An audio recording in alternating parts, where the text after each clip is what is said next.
All right, what's up, everybody? It's Ruthless267 and back with another vinyl unwrapping. Again, we're gonna go throwback. We're gonna go back to the '90s.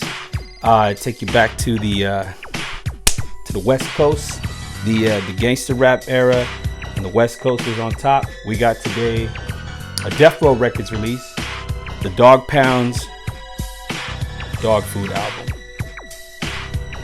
All right, so this record was released on October 31st, 1995. I remember being about 15, and I was living in Michigan, a small city called Essexville, right outside of Bay City, near Saginaw. I had just moved there, so it was kind of like the kids loved like West Coast hip hop, but it wouldn't get played on the radio out there a lot. But somehow everybody knew what it was, and they looked forward to watching like the music videos on MTV. Big culture change from listening to like Power 106 out here in LA at the time, where Snoop, Dre, Cube, Dogg Pound, Eazy-E, like they just ran the radio out there. You weren't really gonna hear too much of them, but that's how I was kind of introduced a little bit more in depth with East Coast hip hop. So it's got its pros and cons with me. But released on Death Row Records and Interscope, and originally was supposed to be distributed by Time Warner, just like the previous albums were. But during that time, Time Warner pulled out its $115 million stake in the Interscope and Death Row. They had a big investment in it because at that time, what they dubbed as gangster rap was under tax scrutiny, whatever you want to call it, by way of Dolores Tucker. And because of the noise of civil rights leader Dolores Tucker was making about gangster rap at that time on the youth, they had to delay the album being released by 3 months. And good old Priority came to the rescue and helped them with the distribution. We just received special papers from the governor. You two are going to death, bro. Priority was responsible for putting out other hip-hop classics that we know dating back to NWA, and then eventually ended up working with like No Limit Records and all kinds of acts. So they were a good house to help with distribution. But nonetheless, when this actually hit the stores, it peaked at number 1 on the Billboard 200 charts. That date was November 1895 when it hit number 1. So release date October 31st. By November 18th, it was the number 1 album in the country. Okay, not just in hip hop and R&B. That's everything.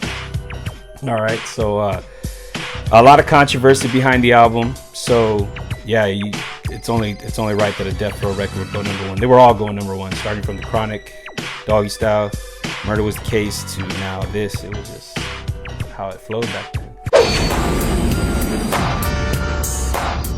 Coming soon from the Dogg Pound, the album Dogg Food.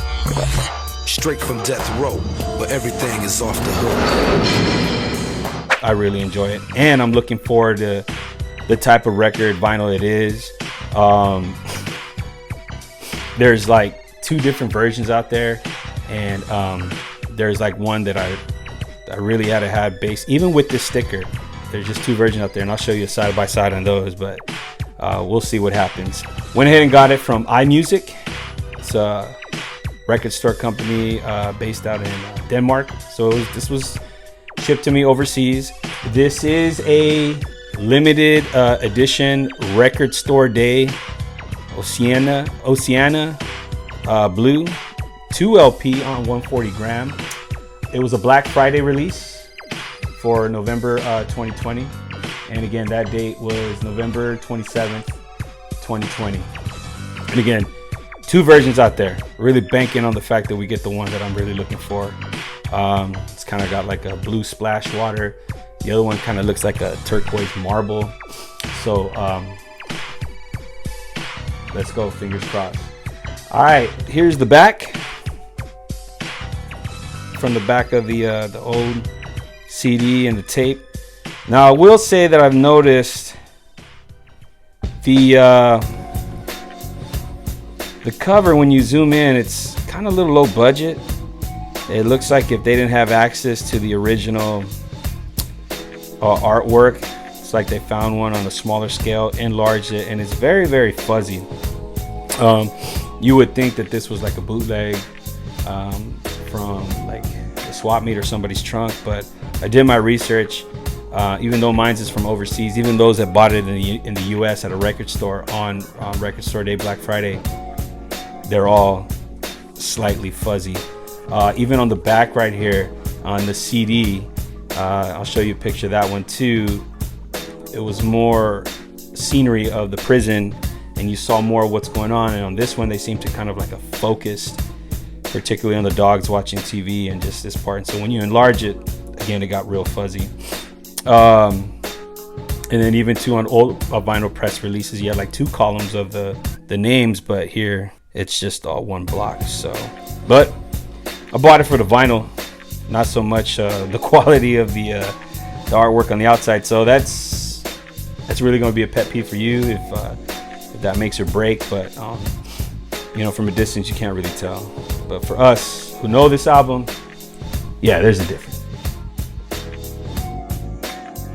Some of the lead singles, well, I should say the production was right here. It says produced by Daz.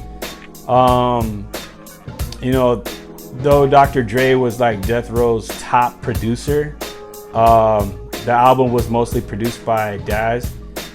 Dre's role in this, he had more of like he mixed the album, and so I got to give credit to when I learned about like how Dr. Dre operates. His mixing is, somebody can produce an album, make the beats, and it looks and it sounds pretty good. He comes in and puts his touches and blends it. He just completes and brings the whole orchestra together. So you know, we're grateful that those two got to work together. I wished I could see them work together more in the future, with Daz's like style, West Coast style, and Dre's genius of like making hip hop or West Coast hip hop come to life. Like it's just it's a great combo. So hopefully we get more production from them in the future. Again, well, some of the lead singles, New York, controversial song. One would say it as a quote, as a diss to New York, letting them kind of standing up for the West Coast at the time when West Coast was blowing up. Normally whoever's running it before has a little bitterness, and at that time, you know, the East Coast, West Coast was rising, tension. During the shooting of New York out there in New York, that video, if you go look it up, you got Snoop Dogg kicking over the buildings.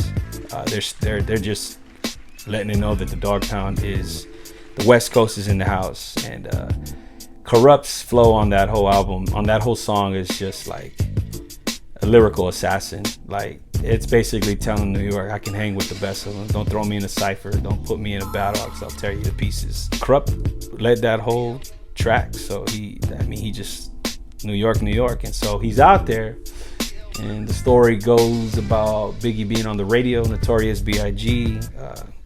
Upset that Dogg Pound was out shooting a video in their city without asking for permission from the local East Coast hip hop heads who were running. 97, Flex get a call from Biggie. We're like, oh, Biggie called. And then nigga Biggie go like, nigga, what's happening, nigga? Red Hook. Whoop, whoop, whoop, shooting a video. Brooklyn, stand up. We don't know what that means. We think niggas coming to show some love. You know what I'm saying? Like, Brooklyn, stand up. Like, nigga, so we still shooting the video. Dogg Pound, we all out in the snow, in front of the bricks, you know what I'm saying? Getting our shots on, whoop-de-wop, whoop. Go back to the trailer. And during that video shoot, no pun intended, they got shot. The trailer got shot up. You know, if you watch any of these shows, and you know, whether it's Unsolved or Snoop Dogg was never in the equation. I watched that Unsolved shit. I watched every fucking episode. Only one event they had with me in there. Was getting shot at in New York. I don't know how the fuck they found out that, because we ain't never said nothing about that. Wow. Never. And they showed it the correct way, with Biggie calling the shot, getting us shot at. Oh, the video shoot, right? The Dogg Pound video. You see the Unsolved? Yeah, so yeah. That's exactly how it went down. The trailer Nate Dogg and Snoop were in, and it was like a get out of town, get out of Dodge. So they ended up finishing the video and got back home. So that's how intense it was getting. The second single, Let's Play House, which is right here, was their, I would say, like their biggest commercial hit that got MTV, that it was on heavily rotated on MTV. I remember seeing that video a lot on MTV. New York, I had to see the video. I had to go to like BET and watch like Rap City. But Let's Play House, that was a huge, you can hear that on the radio to this day more than any of the tracks on here. But the track I would like to play when we do get over there is I Don't Like to Dream About Getting Paid. There actually is an original version to Let's Play House that features Warren G and the poet Big Pimpin' that you would hear at the end of the actual song Big Pimpin' on Above the Rim. And he was on other tracks too from Death Row. He would kind of like end the song with some kind of like poetry. So oh, What Would You Do? He was on that one. He ended that one. So you know what I'm talking about. He closes it out on the old version. In the new version, they ended up bringing in Michelle A to sing the hook, who was not on the old version. They cut out Warren G. They gave Corrupt an additional verse, and that might be the magic of Dr. Dre, making it sound complete. That's what I would like to say about Dr. Dre on this album. I feel like he made it complete. Daz gave a great piece of work. He ended up being the top in-house producer for Death Row after the departure of Dr. Dre up until the late 90s when he was out. So, you know, Daz is talented, super talented in his production. So, yeah. Here we go. All right, so here we have the spine. And we're gonna go ahead and open this up and see what this wax is gonna look like.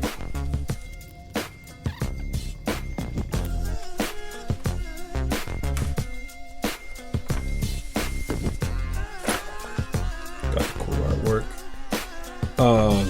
The insert here, Daz and Corrupt, Death Row logo, the top.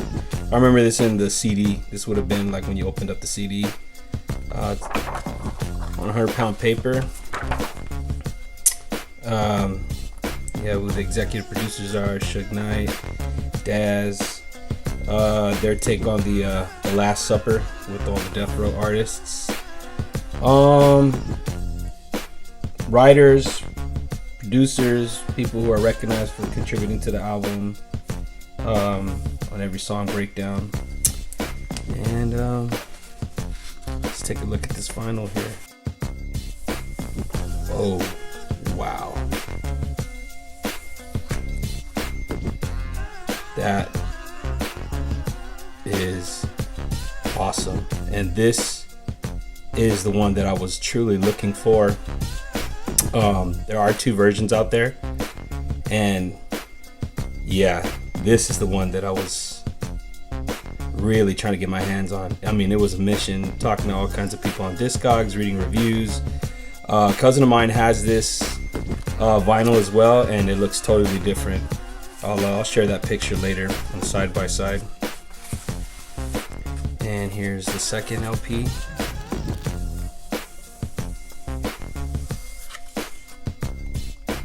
Wow.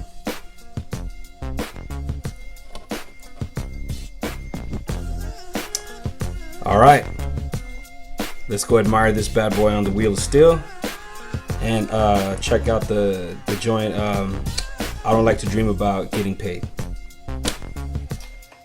All right, so here we are at the wheel of steel here, the Audio Technica we're gonna be playing on. Got the awesome Death Row Records slipmat, the 30th anniversary edition. You can go on Death Row Records and cop that if you want. We also got the Death Row Records logo. The mystery vinyl that they have. They got a bunch of these in different colors. Hopefully I get a red one, but got me a cool glow in the dark one. Turns into a blue. And here we go.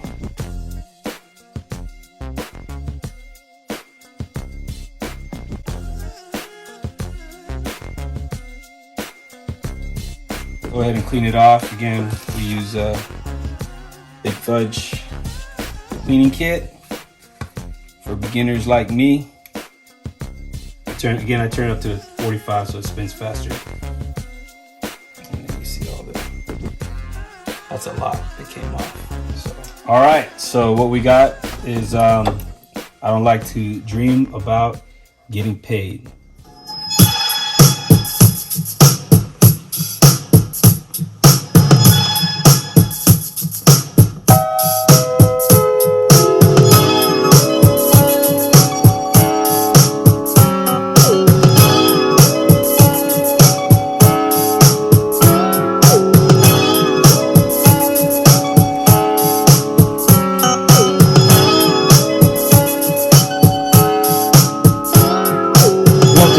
Trying to get paid the right way, but somehow the right way don't pay. I'm coming home late every night, gotta struggle and fight with the bass heads on the late night hike. Trying to creep in the house with the cut for what? So I won't be seen by none of the homies, but the homie Nate don't spot me and say, yo, what's happening? No, you don't know me no more, but pass me the sack. I said, oh, no, it ain't like that, G. I'm trying to go straight and have a J.O.B.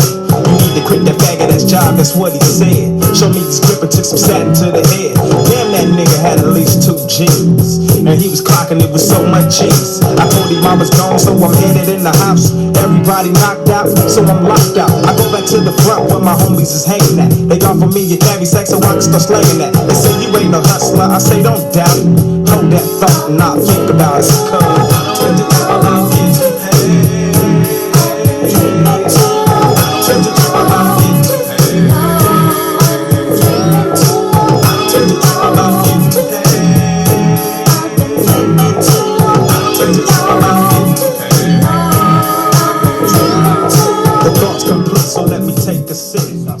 All right, so there you have it. That is the vinyl unwrapping or album unwrapping of the Dogg Pound, the album, their debut album, Dogg Food.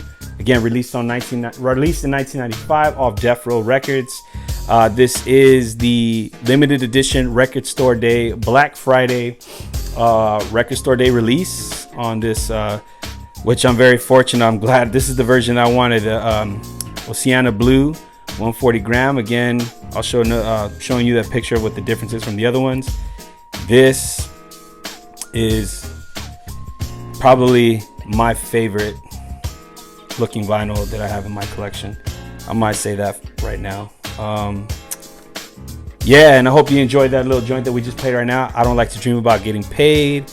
One of the reasons why I like that song so much is, for anybody who is well off, they're secured financially, taken care of. You don't really have too many financial struggles or worries about how you're gonna eat, or in comparison to like what other people got, coveting. For somebody who is born into poverty, and yet in this culture we promote the lifestyle of like boats and yachts and the good life, and everybody showing like they take these pictures up in foreign countries, Europe's and everything, saying how they have this great life.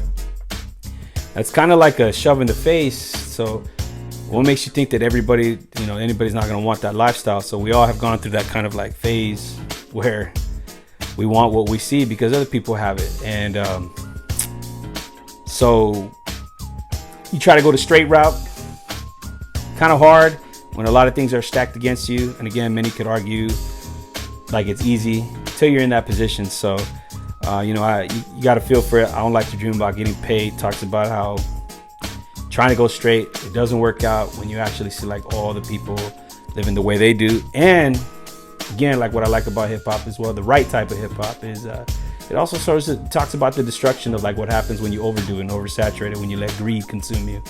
So nobody likes to be broke. And these guys are trying to find the legal hustle and the legal way to doing it, and they found their outlet through music. Definite classic in your collection if you are a vinyl collector, especially if you are into West Coast hip hop and hip hop in general. This is a must-have. If you can get your hands on this one, again, iMusic, they had some in stock when I ordered a while back, so go check them out. Fair pricing, great shipping pricing from coming overseas. So I think it rang up at like 35 with shipping and taxes. It was about 45, 47. So not bad for a record store day release. All right, don't forget to subscribe and follow Ruthless267_ on Instagram, and Ruthless267 YouTube, and Ruthless267. They added a 1 at the end for Twitter. And until next time, roll up the dubs, West Coast.